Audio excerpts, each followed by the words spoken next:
Hello everyone, मैं sir Sandeep Rajvar. आज के इस वीडियो में हम लोग बात करने वाले सर जीएसटी में रजिस्ट्रेशन कैसे कर सकते हैं। Sir GST goods and services tax, इसके अंदर अगर हमको रजिस्टर करना है तो कब मैंडेटरी होगा पहले वो समझते हैं, फिर अपने देखते हैं कि कैसे रजिस्टर करना होता है। ठीक है, पूरा का पूरा स्टेप अपने देख लेंगे। अपने एकदम डिटेल में नहीं जाएंगे क्योंकि उसका मैंने एक अलग वीडियो बना के रखा हुआ है जिसमें मैं पूरा एक एक स्टेप दिखा रहा हूँ कैसे कैसे अप्लाई कर रहा है, क्या कर रहा है। उसका वीडियो का आपको डिटेल आने वाले वीडियो मिल जाएगा। मतलब आज की डेट पे जो है 4 तारीख है, 4 सितंबर 2023 है। आपको नेक्स्ट वीडियो जो आने वाली है 5 या 6 सितंबर को आएगी, उसमें आपको इन डेप्थ डिटेल मिल जाएगी वन बाई वन। ठीक है, चलिए। सबसे पहले अगर मैं बोलूँ कि सर जीएसटी रजिस्ट्रेशन लेना क्या सभी को मैंडेटरी है, तो आंसर इज नो। सभी को मैंडेटरी नहीं होता है, बिल्कुल नहीं है। अगर आपका टर्नओवर 20 लाख, एक्चुअली में अगर मैं बोलूँ 20 लाख बोलना ना तो ये गलत होता है। ठीक है, क्योंकि कुछ कुछ ऐसे स्टेट्स है जहाँ पे 40 लाख की भी लिमिट्स है। ठीक है, तो स्पेसिफिक केसेस के अंदर अलग अलग मैटर्स वेरी करते हैं, अलग अलग स्टेट के अंदर मैटर वेरी करते हैं। बट ऑन एन एवरेज अगर अपने को बोला जाए तो अपने बोलते हैं कि भैया 20 लाख अगर आप टर्नओवर क्रॉस कर रहे हो ना, इन दैट केस आपको जीएसटी में रजिस्ट्रेशन लेना जरूरी है। क्लियर।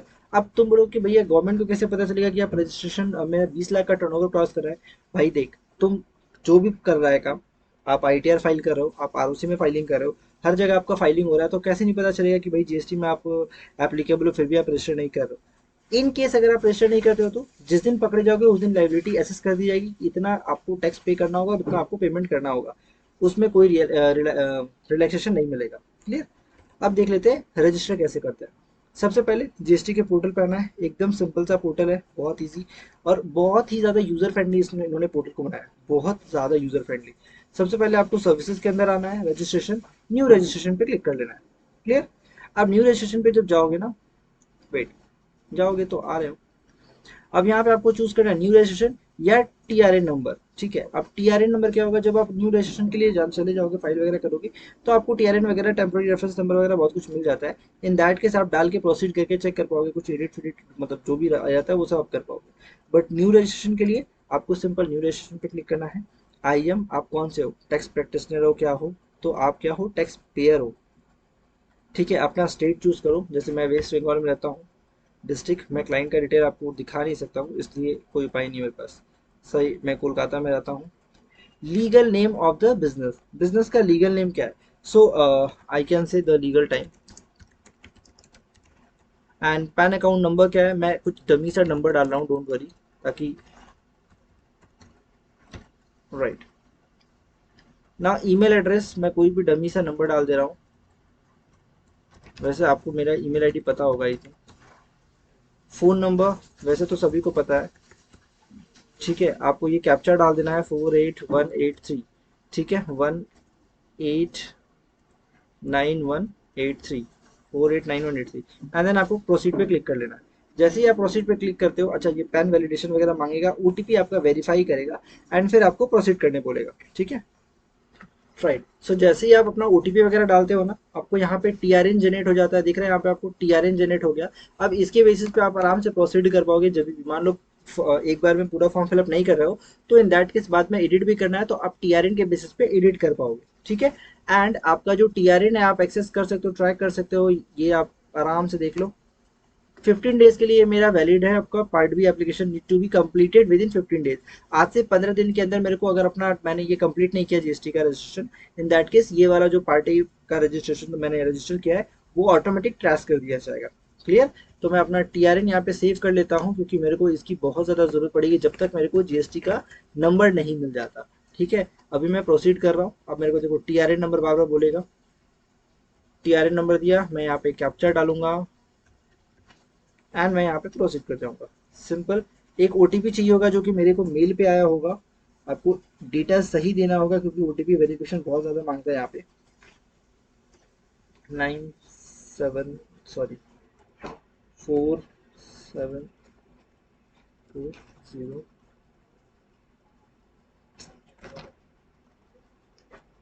कितना ओटीपी, एक साथ दो दो ओटीपी आ गया। सॉरी, आई थिंक ये वाला सही होगा। नहीं, ये वाला नहीं है, पहले वाला चाहिए था।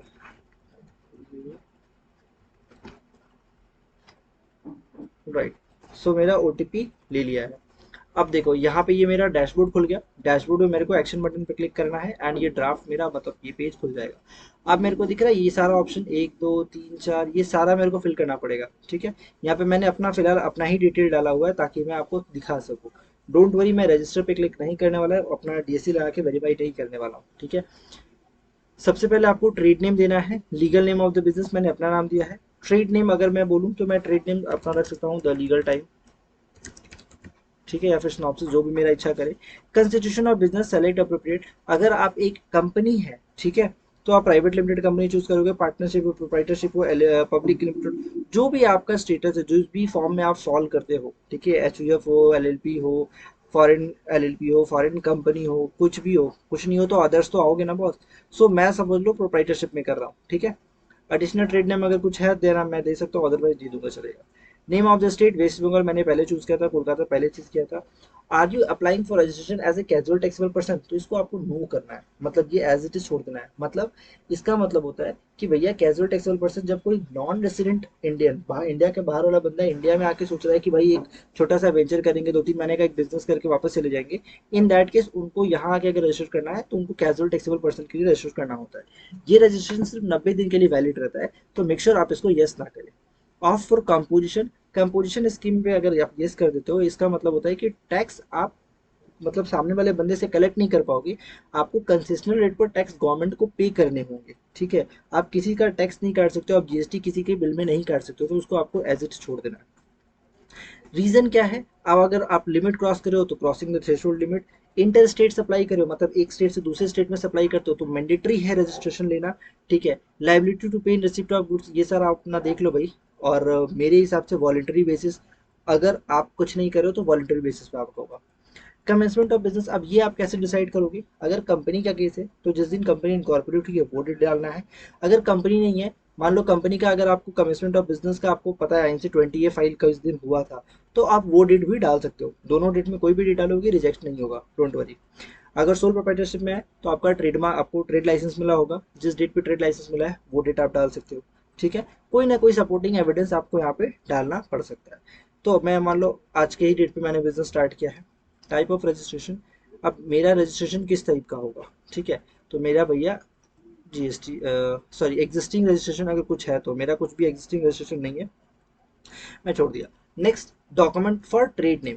अब मेरे को यहाँ पे अपलोड करना है document for trade name. File PDF हो सकता है, जेपीजी हो सकता है, और 5 MB से कम का आपको अपलोड करना है। क्लियर। अब मैंने यहाँ पे क्या डाला है, यहाँ पे मैंने प्रोप्राइटरशिप डाला है, तो मेरे को अटैचमेंट ये आ रहा है। अगर मैं यही प्राइवेट लिमिटेड कंपनी डाल देता, ऑब्वियसली नहीं मैच करेगा, I know this. Private limited company डाल देता तो proof of constitution of business बोलता है, that is certificate of incorporation मांगने लगता है यहाँ पे।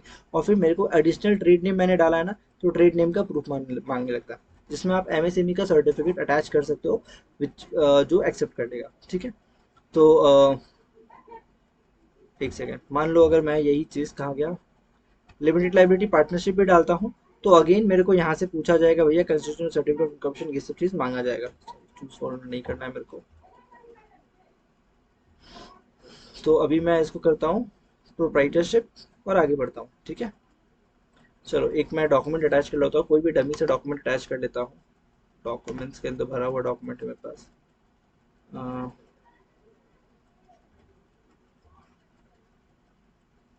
5 MB से कम का है ना, यही ठीक है। चलो, ये मैंने एक पता नहीं कोई भी डमी से अटैचमेंट था, मैंने अपलोड कर दिया। सेव एंड कंटिन्यू पे क्लिक कर देता हूँ। ठीक है, अब देखो यहाँ पे आता है personal information, details of proprietor. अगर प्राइवेट लिमिटेड कंपनी होगी तो यहाँ पे आपको डायरेक्टर का डिटेल्स मांगा जाएगा, आपको डायरेक्टर का पूरा डिटेल देना होगा। ठीक है, यहाँ पे नेम दिया मैंने, फादर्स नेम मेरे को देना है, डेट ऑफ बर्थ देना है, mobile number, email ID, gender. ठीक है, आइडेंटिफिकेशन स्टेटस, अब डेजिग्नेशन क्या है, यहाँ पे मैं प्रोप्राइटर हूँ। अगर कंपनी हो जाए तो यहाँ पे मेरा टिन नंबर मेरे पास होता, ऑब्वियसली सिटीजन हूँ या नहीं। पैन नंबर यहाँ पे दिया हुआ है, पासपोर्ट अगर है तो दूंगा। यहाँ पे एड्रेस आपको बहुत अच्छे से सर्च करना होगा, एग्जैक्ट एड्रेस आपको पिंग करके दिखाना होगा कि भैया मेरा ये एड्रेस है। ये सिस्टम ऑटोमेटिक ले लेता है। यहाँ पे एक प्रॉब्लम आप फेस करोगे, कभी कभी आप जब डालोगे ना, पिन कोड डालोगे ना, तो आपका ये लोकेलिटी चेंज हो जाएगा। इसका कोई उपाय नहीं है, ये गूगल मैप नहीं है, ये इनका मतलब इंडिया का जो मैप है वो वाला मैप है। तो यहाँ पे थोड़ा सा 19-20 चलता है, यहाँ पे आपका नहीं लेता है कभी कभी सही से। तो आपको अपने हिसाब से उसको एडजस्ट करके पिंग करना पड़ेगा आपको। लाइक जिस एरिया में आप रहते हो शायद उसका नाम ए जगह हो, आपके बगल वाले एरिया का नाम बी हो। तो ऐसा बहुत बार होता है, जब आप पिन कोड डालते हो तो वो ऑटोमेटिक बी ले लेता है, जबकि आपका एरिया का नाम मिस्टर ए है, मतलब उस जगह का नाम ए है। ठीक है, तो ऐसा एरर्स होते हैं, बट इसका कोई उपाय नहीं है, आपको मैनुअली डेट डालना होगा। वन मोर थिंग, आपको कोई भी कॉलम वैकेट नहीं छोड़ना है, चाहे वो कंट्री हो, pin code, state, district, city, town, village, locality भी आपको डालना होगा। बिल्डिंग नंबर कुछ नहीं है तो लिख दो ग्राउंड फ्लोर, या फिर जो भी फ्लैट नंबर ग्राउंड फ्लोर कुछ तो लिखना होगा। नेम ऑफ द प्रोमाइसेस, घर का नाम आपको देना ही पड़ेगा, बिल्डिंग का नाम आपको देना ही पड़ेगा, कुछ ना कुछ तो देना होगा। ब्लैंक छोड़ोगे वेरी हाई चांसेस वो सबमिशन में डाल देंगे, बोलेंगे कुछ ना कुछ बताओ। Road street name Google map में डालो, रोड को जूम करो, देखो कोई रास्ते का नाम क्या है, मैंडेटरी डालो। फ्लोर नंबर कुछ नहीं है तो लिख दो ground floor. Near by landmark आपको देना ही पड़ेगा, घर के आसपास कोई तो लैंडमार्क होगा, कुछ नहीं है तो बोलो मेरा नाम लिख देना। जाओ, मजाक कर रहा हूँ, मत लिख देना। अपलोड फोटोग्राफ, जिस बंदे का अब ये मेरे नाम पे है तो मेरा फोटोग्राफ यहाँ पे अपलोड होगा। ठीक है, अगर मैं एज अ ऑथोराइज सिग्नेटरी भी हूँ तो मैं अपने आप को यस कर दूंगा। चाहो तो मैं यहाँ पे सेल्फी ले सकता हूँ, बट रिकॉर्डिंग हो रहा है तो ये कैमरा एक्सेस नहीं करने देगा। ठीक है, नेक्स्ट तो होगा नहीं क्योंकि मैंने अपने अभी तक डेटा फिल किया नहीं है। तो मैं एक काम करता हूँ, फटाफट डमी से डिटेल भर देता हूँ ताकि मैं इसको नेक्स्ट करके आगे दिखा सकूँ। चलो, तो मैंने यहाँ पे अपना डेटा सारा डाल दिया, अब मैं अपना सेव एंड कंटिन्यू करता हूँ। ठीक है, चलो ये आ गया मेरे को, ऑथराइज सिग्नेटरी का डिटेल ऑटोमेटिक यहाँ पे फिल कर लिया गया है, क्योंकि मैंने वहाँ पे डाला था कि भैया वो क्या है मतलब मैंने अपने आप को ऑथराइज सिग्नेटरी पे मार्क किया था। तो ये मेरा ऑथराइज सिग्नेटरी भी डेटा ऑटोमेटिक फिल हो जाएगा। ठीक है, मैंने थोड़ा सा स्किप किया है वीडियो को, डोंट वरी। इसलिए आप मैंने स्किप किया क्योंकि बहुत सारी डिटेल्स है जो मैं शो नहीं करना चाहूँगा। ठीक है, बट डोंट वरी, सारा आपको डिटेल डालना है, कोई भी चीज़ ब्लैंक नहीं होना चाहिए, एक भी पॉइंट ब्लैंक नहीं होना चाहिए। ठीक है, सारा का सारा चीज़ भरा होना चाहिए, अदरवाइज वो रिसबमिशन में आपका आ जाएगा। नेक्स्ट करते हो, अब यहाँ पे आता है आपका ऑथराइज रिप्रेजेंटेटिव। अगर आप authorise signatory and authorise representative दो अलग अलग चीज़ होते हैं। सिग्नेटरी का मतलब होता है वो बंदा जो आपके जो जीएसटी के हर डॉक्यूमेंट के ऊपर साइन करने का पावर रखता है। ठीक है, ऑथराइज रिप्रेजेंटेटिव का मतलब होता है वो बंदा जो कभी जरूरत पड़ा तो जीएसटी डिपार्टमेंट के सामने जाके अपने आप को रिप्रेजेंट करेगा। मान लो इस रजिस्ट्रेशन के प्रोसेस में गवर्नमेंट ने बुला लिया कि भैया आके आप बताओ कि आपका रजिस्ट्रेशन हम नहीं लेंगे या फिर अप्रूव नहीं करेंगे, आओ आके बताओ। तो उस वक्त आपको ऑथराइज रिप्रेजेंटेटिव भेजना पड़ता है। ठीक है, सो मेक श्योर आपका ये चीज सही हो। आपका कॉन्सेप्ट क्लियर हो, ऑथराइज रिप्रेजेंटेटिव करने का कोई जरूरत नहीं है, आप इसको एज इट इज छोड़ दो। ऑथराइज सिग्नेटरी आपको डालना मैंडेटरी है। ठीक है, कंपनी के केस में क्या होता है, जो ड्राफ्ट चाहिए होता है ना ऑथराइज सिग्नेटरी के लिए, वो भी आपको वेबसाइट के ऊपर मिल जाएगा ड्राफ्ट के रूप में, आप वहां से डाउनलोड करके उसको एडिट करके भेज सकते हो। बोर्ड रेजोल्यूशन का बेसिकली ड्राफ्ट है। नेक्स्ट आप यहाँ पे आपका आता है business location, principal business location, जो मेरा एग्जैक्ट बिजनेस लोकेशन होगा। सही, मैं कोलकाता लिखता हूँ। आप अगर किसी क्लाइंट का कर रहे हो तो आई सजेस्ट कि आप उससे बोलो कि भाई मेरे को गूगल मैप पे एग्जैक्ट लोकेशन आप शेयर कर दो। ठीक है, उससे क्या हो जाता है ना, उससे बहुत हेल्प हो जाता है। ठीक है, मैं यहाँ पे कुछ भी डाल रहा हूँ डेटा, फटाफट सेव एंड नेक्स्ट।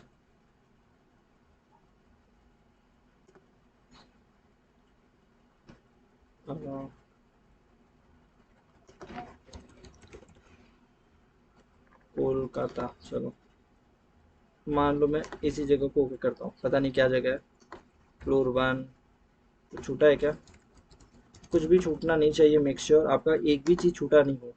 ठीक है, अब ये सर्कल वगैरह कैसे चूज करोगे, अब आप जिस जगह का चूज कर रहे हो उस जगह के बारे में आपको पता होगा कि भैया उस पिन कोड के हिसाब से आप गूगल कर सकते हो, या फिर आप सेंट्रल जुडिशन लिंक पे जाके आप चेक कर सकते हो कि भैया कौन सा आपका सर्कल वार्ड या यूनिट आएगा। ठीक है, तो मैं ये चीना बाजार कर दे रहा हूँ, कमिश्नरेट, डिवीजन। ये आपको फिर साइड से, या इसमें आपको थोड़ा मेहनत करना पड़ेगा, ये मैं नहीं बता सकता भाई कि ये रेंज क्या होगा क्या नहीं होगा, क्योंकि भावनाओं को समझो आप। मैं कैसे बता दूं कि आपकी कौन से स्टेट में करना है। नेचर ऑफ ये जो परमाइसेस है, मतलब ये जो रजिस्टर्ड ऑफिस मेरा है, वो रजिस्टर्ड ऑफिस का जो प्रॉपर्टी है, वो जो जमीन है वो कैसा है, मेरा खुद का है, कंसेंट लिया हुआ है, कंसेंट मतलब एनओसी के बेसिस पे है, लीज किया हूँ, मेरा खुद का है, रेंटेड है या फिर शेयर्ड है। अगर रेंटेड है तो रेंट एग्रीमेंट देना होगा, ओन्ड है तो आपको डीड देना पड़ेगा। ठीक है, कंसेंट है तो आपको एनओसी। कंसेंट से काम नहीं चलता है जीएसटी के अंदर, आपको 99.9% केसेस में आपको रेंट एग्रीमेंट या फिर कोई ना कोई एग्रीमेंट आपको देना ही पड़ता है। तो आई ऑलवेज सजेस्ट कि आप एनओसी एंड रेंट एग्रीमेंट दोनों चिपकाओ। ठीक है, एंड आपका consent letter, electricity bill, ownership कुछ तो आपको देना पड़ेगा, इलेक्ट्रिसिटी बिल या फिर जो भी। तो आई सजेस्ट कि यहाँ पे आप आके रेंट एग्रीमेंट कर लो, ठीक है। यहाँ पे आप उसका उस जगह का इलेक्ट्रिसिटी बिल दे दो, या फिर आप रेंट रिसिप्ट देना चाहो विथ एनओसी तो भी दे सकते हो। आप ज़्यादा डॉक्यूमेंट यहाँ पे दे सकते हो, लेकिन कम करोगे तो दिक्कत हो जाएगी, ठीक है। यहाँ पे मैं अपना कोई भी डॉक्यूमेंट अटैच कर देता हूँ एक तो 2 MB से ज़्यादा का है। चलो ये जो भी डॉक्यूमेंट आई डोंट नो क्या है, अपलोड कर देता हूँ, ठीक है। नेचर ऑफ बिजनेस एक्टिविटी, अब मेरी बिजनेस एक्टिविटी क्या होने वाली है वो मेरे को यहाँ पे मार्क करना है कि मेरा जो बिजनेस होगा वो किस, मतलब क्या मैं वहाँ पे करूँगा इस जगह पे, ठीक है। तो ये आपको सीधा क्लाइंट से पूछ लेना है कि भैया क्या नेचर ऑफ बिजनेस एक्टिविटी होगा सर, मैं यहाँ पे हम करेंगे क्या, ठीक है। तो आपका ये वेयर हाउस है, फैक्ट्री है, रेंटल वर्क है, पता नहीं, वो आपके ऊपर डिपेंड करता है भाई, मतलब, ठीक है। चूज फाइल करके आप यहाँ पे जो भी आपका मेरे को छोटा फाइल डालना है, कोई 100 KB से कम का है पीडीएफ, क्या यार एक तो 100 KB से कम का, अच्छा चलो ये मिल गया, पता नहीं क्या है बट अपलोड कर देता है, ले लिया। नेक्स्ट सेव एंड कंटिन्यू कर देना है, अब जो भी है मेरे को यस कर देना है, एरिया सब लोकेलिटी,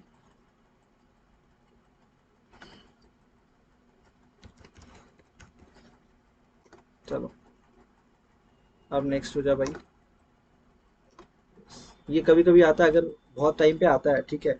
अगर आपको पता है कि भाई मेरा आंसर सही है तो आप यस करके आगे बढ़ोगे, ठीक है। नेक्स्ट आपको फिर कंटिन्यू कर लेना है, इसका कुछ नहीं करना होता है। अब यहाँ पे आपको HSN कोड करना है, गुड्स के लिए आपको यहाँ पे HSN कोड, सर्विस के लिए आपको यहाँ क्लिक करके HSN कोड डालना है। अब HSN कोड क्या होगा, आप यहाँ पे अब जो भी आपका बिजनेस है वो आप आराम से सर्च करो और उसमें आपका कौन सा HSN कोड आता है वो आप यहाँ पे डालो, जितने HSN कोड आते हैं आप यहाँ पे डाल दो। फिर नेक्स्ट, अगर आपका वो स्टेट है जहाँ पे प्रोफेशनल टैक्स रजिस्ट्रेशन मैंडेटरी है तो आपको वो रजिस्ट्रेशन नंबर देना पड़ेगा, PTEC और रजिस्ट्रेशन नंबर और आपका सर्टिफिकेट, ये दोनों चाहिए होता है, ठीक है।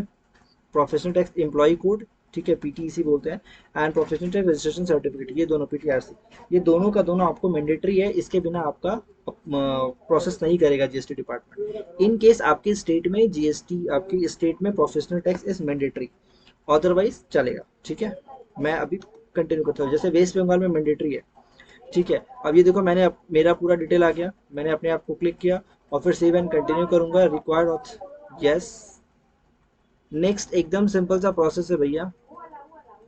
अब मेरे को अपना वेरिफिकेशन करना होगा, आधार ऑथेंटिकेशन करना होगा, मतलब मेरे को ओटीपी आ जाएगा आधार कार्ड पे, मेरे को बस वो ओटीपी डालना है और सबमिट कर देना है, एंड दैट्स इट, मेरा काम हो गया। मैं अपना ओटीपी डाला एंड जब से मैं सबमिट करूंगा यहाँ पे सक्सेसफुल हो जाएगा, एंड सक्सेसफुल होने के बाद मेरे को ARN नंबर जनरेट हो जाएगा। कौन सा नंबर जनरेट हो जाएगा सर, ARN नंबर जनरेट हो जाएगा, और इस ARN नंबर के बेसिस पे मैं ट्रैक कर पाऊंगा जीएसटी सर्विस के अंदर जाके registration, tag track application status में जाके मैं यहाँ पे अपना ARN के बेसिस पे ट्रैक कर पाऊंगा, जो भी रहेगा, ठीक है। नो रिकॉर्ड फाउंड दिखा रहा है, वो लॉग इन हूँ मैं क्या, सॉरी, ठीक है। मेरे को यहाँ पे अपना ARN डाल के सर्च जैसे ही करूंगा, यहाँ पे वो कैप्चा वैप्चा डाल के मेरे को यहाँ पे दिखा देगा मेरा ARN का स्टेटस क्या है, मेरा रजिस्ट्रेशन का स्टेटस क्या है, ठीक है। इसके लिए अगर आप कंपनी के रूप में करो तो आपको जो डॉक्यूमेंट ड्राफ्ट किए होते हैं वो सारे के सारे वेबसाइट के ऊपर अपडेट किए हुए हैं, आप वहाँ से जाके पूरा का पूरा ड्राफ्ट उठाओ, प्रिपेयर करो और यहाँ पे अपलोड करो, क्लियर। आपका जीएसटी रजिस्ट्रेशन आराम से हो जाएगा। इस प्रोसेस को जीएसटी रजिस्ट्रेशन आने में 15 दिन से 30 दिन का टाइम लग सकता है मैक्स टू मैक्स, उसके अंदर आपका जीएसटी आ जाएगा। अगर उसके बाद भी नहीं आता है तो मतलब चांसेस नहीं है उसके कि वो डीम्ड अप्रूव हो जाता है, ठीक है। So I guess GST registration आपको पूरा अच्छे से सीख गया होगा, आपको जीएसटी रजिस्ट्रेशन करने में आपको भी कोई दिक्कत नहीं आएगा। आई गेस मैंने सारे पॉइंट्स को कवर किए, कुछ भी अगर छूट गया हो तो माफ़ी। कमेंट सेक्शन आपके लिए जिंदाबाद है, आप जाओ कमेंट में जो लिखना है लिखो। जीएसटी के ऊपर अगर आप चाहते हो कि भैया मेरे को पूरा डिटेल में सब कुछ सीखना है, जीएसटी में कैसे काम होता है, क्या मार्केट है, किस तरीके से काम करते हैं, कैसे प्रोफेशनल से किसी कंपनी से काम लेके काम कर सकते हैं, तो उसके लिए एक सेपरेट पूरा का पूरा हमारा कोर्स है, जो आप वेबसाइट के ऊपर जाके कोर्स सेक्शन में आप देख सकते हो, वहाँ पे जीएसटी का आपको पूरा कोर्स मिल जाएगा, जहाँ पे प्रैक्टिकल फाइलिंग से लेकर एक्ट में जो बातें लिखी गई है वो सब कुछ कैसे फाइलिंग के साथ मैच के होती है, वो आप किसी से देखो, सीखना बहुत आसान होता है, कोई फाइल कर रहा है, चारों बटन दबा रहे हैं, आप वो चीज़ सीख लियो कि चार बटन क्यों दबा रहे हैं, लेकिन एक्ट बताता है कि वो काम क्यों कर रहा है, वो बटन क्यों प्रेस किया जा रहा है, ये बात आपको कहाँ मिलेगा, ये बात आपको एक्ट में मिलेगा। तो वो चीज़ आपको कहाँ पे मिलने वाली है, वो हमारे कोर्स के अंदर आपको मिल जाएगी, ठीक है। सो आई थिंक आपको हर एक पॉइंट क्लियर हो चुका है, एंड कोई भी डाउट आपका अगर रहे तो कमेंट करो, I'll always there for help. आप मेरे को व्हाट्सअप कर सकते हो, I am always ready. Call कर सकते हो but I will not suggest कि आप मेरे को रात में कॉल करो, ठीक है। एंड अगर मैं मान लो कभी कभी दोपहर में कॉल काट देता हूँ तो प्लीज़ अवॉइड, आप व्हाट्सएप करके मेरे को छोड़ दो, मैं जब फ्री होऊंगा आपको रिस्पॉन्ड कर दूंगा, ठीक है। आई थिंक आपका सारा पॉइंट क्लियर हो चुका है, मिलते हैं नेक्स्ट वीडियो में। जय हिंद।